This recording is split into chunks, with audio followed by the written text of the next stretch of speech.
सतसेव जी। Sir क्या नाम है आपका? गुरुलाल दास है जी। गुरुलाल जी, आप कहाँ से आए हो?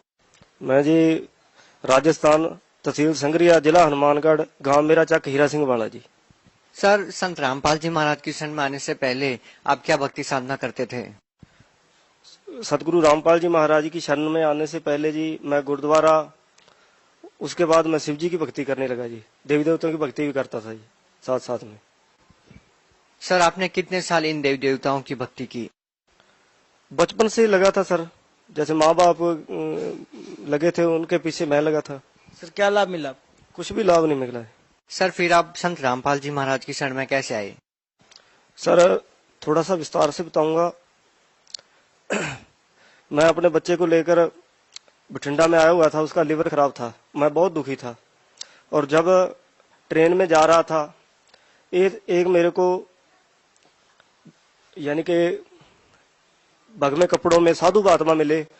उन्होंने मेरे को गाड़ी में पुस्तक दी, ज्ञान गंगा, और मैंने पुस्तक खरीदी और घर में जाकर जब पढ़ा तो मैंने उसी दिन से वो नियम है उसमें वो मर्यादा रख ली। जब मैं वो पुस्तक के 2-4 पेज पढ़े थे और दूसरे दिन 2 दिन हो गए थे पढ़ते हुए पुस्तक को, दूसरे दिन मेरे को रात को जैसे जमदूत लेने आए जी, 3 जमदूत, और मेरे को कहते खड़ा हो, तेरा समय हो गया। तो मैंने कहा कि ये तो सपना आ रहा है मेरे को। उन्होंने मेरे को जबरदस्ती उठाया जी और मेरी आंखें खुली हो गई। आंखें खुल गई तो मेरे को कहते कि तेरा समय होगा। मेरी बहुत पिटाई की जी, मेरा अंदर ही जैसे बाथरूम और अंदर ही सब कुछ निकल गया जी। तो मैंने पुस्तक में पढ़ा था कि कबीर परमात्मा है और कबीर साहिब से ही ये सभी यमदूत डरते हैं, कबीर साहिब के नाम से ही। मैं कुछ जानता तो नहीं था जी, मैं तो संत रामपाल जी महाराज के बारे में कुछ भी नहीं जानता था जी। नाम लेने से पहले की बात है जी, 2 दिन नाम लेने से पहले की बात है। तो भगत जी जब सर जी ऐसे हुआ तो जब किनारे रात को जमदूत लेने आए तो मैंने कहा कि हे कबीर परमात्मा मेरे को बचाओ मेरे दाता, मेरे को बचाओ मेरे दाता। तो गुरु ऐसे हुआ जी कि पीछे कबीर साहब आके खड़े हो गए मेरे। तो जम के दूध छोड़कर मेरे को पीछे हट गए जी, 3-4 फुट की दूरी पे, और मैं उनके आगे हाथ जोड़ने लगा। खड़ा होकर मेरी आत्मा ऐसे निकाल ली जी उन्होंने। तो जैसे मैं खड़ा हो गया, वो 4 फुट की दूरी पर खड़े हैं और कह रहे हैं कि तेरी आजू संत रामपाल जी महाराज ने बढ़ा दी है और तू उससे नाम ले जाकर, और तेरे को वो सतनाम देंगे, वो सतनाम हमको बता देना। मेरे को नहीं पता था मेरे पीछे कोई गुरुजी खड़े हैं या कबीर साहब खड़े हैं। उन्होंने गुरुजी ने मेरे को बोला कि बेटा इनको सतनाम मत देना, ये यमदूत हैं, काल के दूत हैं, और जो तेरे साथ इन्होंने किया वो भोगेंगे, ये बेटा इनको सतनाम मत देना। वो जैसे मेरे या शरीर में ऐसा हुआ कि मैं ऐसे कर दिया जी, मेरी बहुत पिटाई की कि मैं खड़ा भी नहीं हो पा रहा था। और मैंने जब कबीर साहब का नाम लिया कि हे परमात्मा मेरे को आपने मेरी आजू बढ़ा दी, मैं सब कुछ छोड़ दूंगा दाता, मैं सुबह नाम लूंगा आपसे आकर। मैं उनके पीछे पीछे ऐसे चलने लगा जी, वो मेरे आगे आगे चलने लगे तो मैं उनके पीछे पीछे चलता चलता ऐसे बाहर आ गया जी। गेट से बाहर आ गया तो वो कहने लगे कि तू रुक जा, जब तू चलता है ना तेरे पीछे कबीर साहब हैं और हमको बहुत डर लगता है, आज के बाद हम नहीं आएंगे और आपकी आजू कबीर साहब ने बढ़ा दी है। वो कह के जी मेरे को ऐसे द्वार से गुजर गए और ऊपर को चढ़ गए आसमान से, कहते हुए कि तेरे घर में कबीर साहब आ गए हैं, आज के बाद हम नहीं आएंगे। और दूसरे दिन मैंने जब सुबह हुई जाकर सदगुरु रामपाल जी महाराज से मैंने दीक्षा ली जी। सर, आपके साथ एक बहुत ही विचित्र घटना घटी है कि जब आपने संत रामपाल जी महाराज से नाम उपदेश नहीं लिया था, आप कुछ ज्यादा जानते भी नहीं थे कबीर साहब के बारे में, उनकी भक्ति के बारे में, फिर भी उन्होंने आपको बचाया, आपकी आयु बढ़ाई, आपके जीवन की रक्षा की। उसके अलावा आपको और क्या लाभ हुए? मेरे को जी जैसे पहला लाभ तो ये हुआ कि मैं बहुत नशे करता था जी, जैसे बीड़ी सिगरेट तो ये तो आम चीज थी, भांग भी पीता था जी, बहुत ही नशे शराब नशे में धुत रहता था जी। पहला लाभ तो मुझे ये मिला कि मेरे सतगुरुदेव जी ने मेरे सारे नशे छुड़ा दिए जी, सभी नशों से मेरे को छुटकारा दिया जी। फिर मेरे को ऐसा लाभ हुआ जी, मेरे गले में रोग था जी, कैंसर का रोग था जी। मैं घुट घुट के जीता था और आंखों पे रथौड़ियां थी जी मेरे, ऐसे आंखों के, और मुंह चेहरा मेरा बिल्कुल खराब था जी, बिल्कुल ऐसे मच्छ हुए थे पहले, जैसे मच्छ होते हैं ना वैसे मच्छ थे चेहरे पे। तो गले की बहुत प्रॉब्लम थी मेरे को, कैंसर का रोग हो गया था जी। तो जब मैं गुरुजी की शरण में गया तो मैंने गुरुजी से प्रार्थना लगाई कि गुरुदेव जब मेरी आप आजू बढ़ा दे सकते हो दाता, नाम लेने से पहले मेरी आजू बढ़ा दिया आपने, तो ये तो कैंसर का रोग तो आपके लिए कुछ भी नहीं है परमात्मा। तो गुरुजी ने दास की प्रार्थना सुनी और कहने लगे कि बेटा आज के बाद तेरे को रोग नहीं रहेगा। गुरुजी ने मेरे को आशीर्वाद दिया जी। और वहीं मेरा वहीं के वहीं 1 और 1.5 मिनट की बात है जी, 1-1.5 मिनट में मेरा वही रोग, मेरी रसौड़ियां थी जी, मेरे चेहरे पर दाग थे जी, वो मेरे कैंसर का रोग 1-1.5 मिनट में वही ठीक कर दिया जी मेरा रोग, सतगुरु रामपाल जी महाराज जी ने। और लाभ ऐसे हुए जी, जैसे एक बच्चा था जी, 1.5 साल का था जी, उसका लीवर खराब था।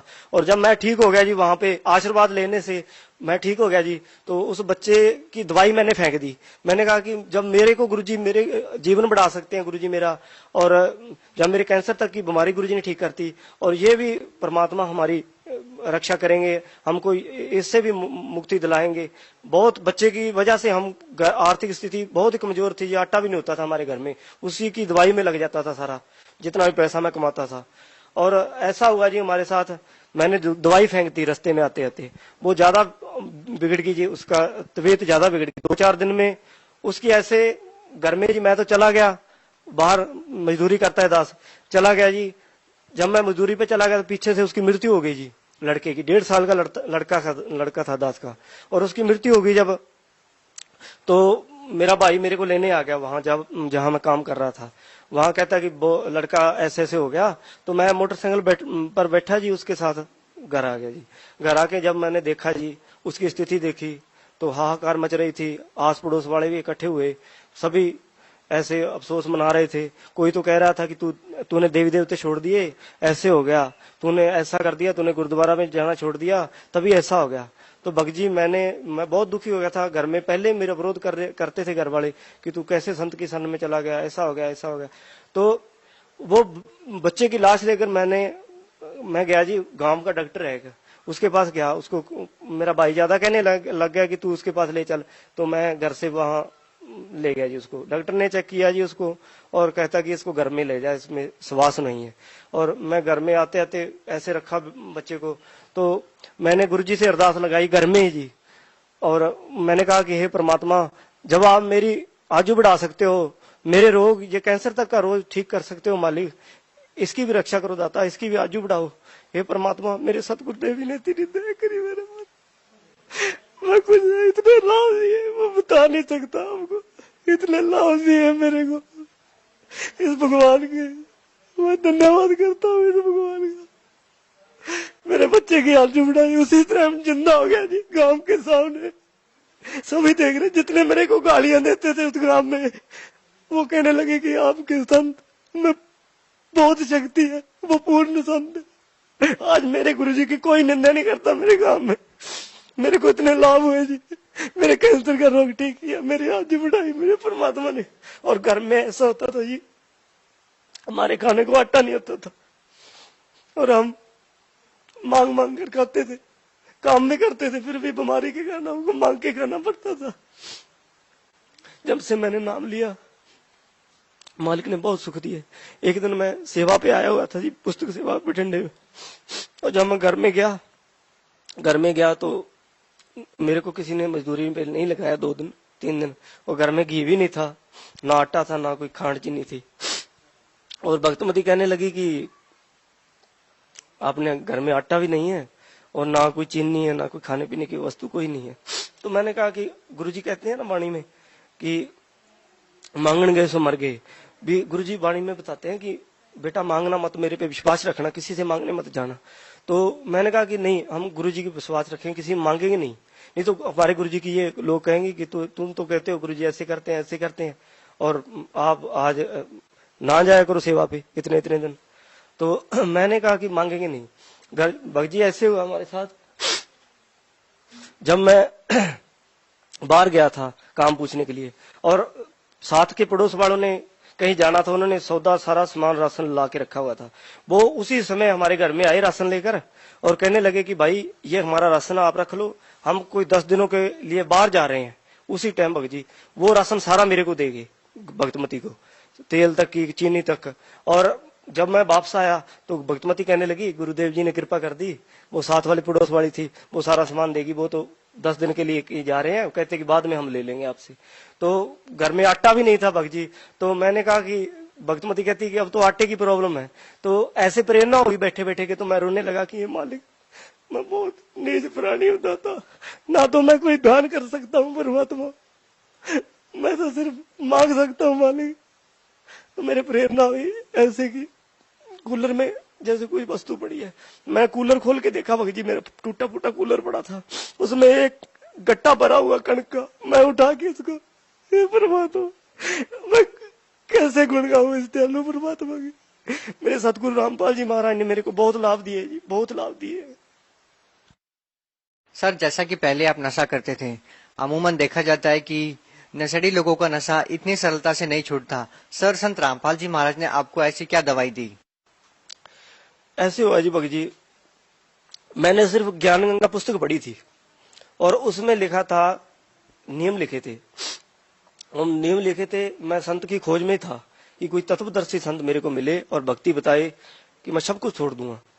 ऐसे हुआ कि जब मैंने वो नियम पढ़े तो गुरु जी की शरण में गया, नाम लिया और ऐसे ही प्रार्थना की थी कि मालिक मेरे नशे छुड़ाओ पहले, तो फिर ही मैं भक्ति कर पाऊंगा।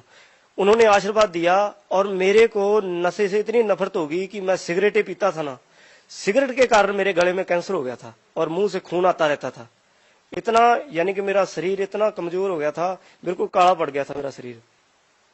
सिगरेट पीता था जी, भांग पीता था, इतनी बेहद की भांग पीता था, गोलियां भी खाता था, बुक्की भी खाता था, शराब भी पीता था। और घरवाली मेरी इतनी दुखी थी, घरवाले मेरी माता जी भी बहुत दुखी थे। और जिस दिन से मैंने गुरु जी से नाम, सतगुरु रामपाल जी महाराज से नाम लिया, उस दिन से मेरे सारे नशे छूट गए जी। बिल्कुल मैं आज कोई नहीं नशा करता। आज मेरे को बीड़ी के धुएं से नफरत होगी जी। सर संत रामपाल जी महाराज जी अक्सर विवादों में रहते हैं, उनके ऊपर देशद्रोह का आरोप लगा है। सर इसके बारे में आप क्या कहना चाहेंगे?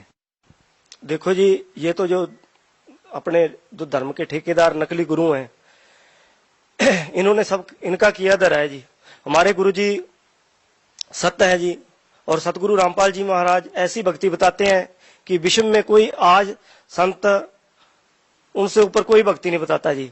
और रही बात वाद विवादों की जी, वो सच्चाई बताते हैं जी और प्रोजेक्टर पर दिखाते हैं सच्चाई। ठीक है जी, इनका पर्दाफाश हुआ है संतों का, ये सारा इनका करा धरा हुआ है जी। सर सुना है संत रामपाल जी महाराज जी अन्य संतों के बारे में या उनके द्वारा बताई गई भक्ति विधि के बारे में टीका टिप्पणी करते रहते हैं। सर क्या ये सही है? नहीं सर, वो हमारे गुरु जी सतगुरु रामपाल जी महाराज किसी की निंदा नहीं करते सर, वो सच्चाई बताते हैं और इन्हीं की पुस्तकें लिखी हुई प्रोजेक्टर पर दिखाते हैं। और अगर सच्चाई दिखाना भी निंदा है तो ये शब्द झूठ है सिर्फ, क्योंकि हम आज पढ़े लिखे हैं, शिक्षित हैं, हम देख सकते हैं। साधना टीवी पर सत्संग आता है जी, हम देख सकते हैं। हमारे गुरु जी ये प्रोजेक्टर पर गीता, चारों वेद, गुरु ग्रंथ साहिब, कुरान शरीफ, बाइबल सभी को खोल खोल कर दिखाते हैं। और इनकी जो नकली धर्मगुरु बने हुए हैं आज, इनकी भी किताबें दिखाते हैं, ये क्या भक्ति बताते हैं। और हमारे गुरु जी के पास वो भक्ति है, वो सच्ची भक्ति जिससे नानक जी का मोक्ष हुआ जी। जो नानक जी भक्ति करते थे, आज मेरे गुरु जी वो भक्ति देते हैं, सच्ची भक्ति जी। सर भगत समाज को क्या संदेश देना चाहते हैं? सर जी, भक्त समाज को संदेश तो नहीं, प्रार्थना करता हूं भक्त समाज से कि हमारे गुरु जी सतगुरु रामपाल जी महाराज आज के पूर्ण संत हैं और उन्हीं के पास सच्चे नाम है जी। और भक्त समाज से यही प्रार्थना है, जैसे दास नशे करता था, कैंसर का रोग ठीक किया, आर्थिक स्थिति बहुत कमजोर सी दास की, और इतने लाभ हुए कि गिना नहीं सकता। भक्त समाज को यही संदेश देना चाहता हूं जी कि हमारे गुरु जी सतगुरु रामपाल जी महाराज पूर्ण संत हैं, सच्ची भक्ति बताते हैं।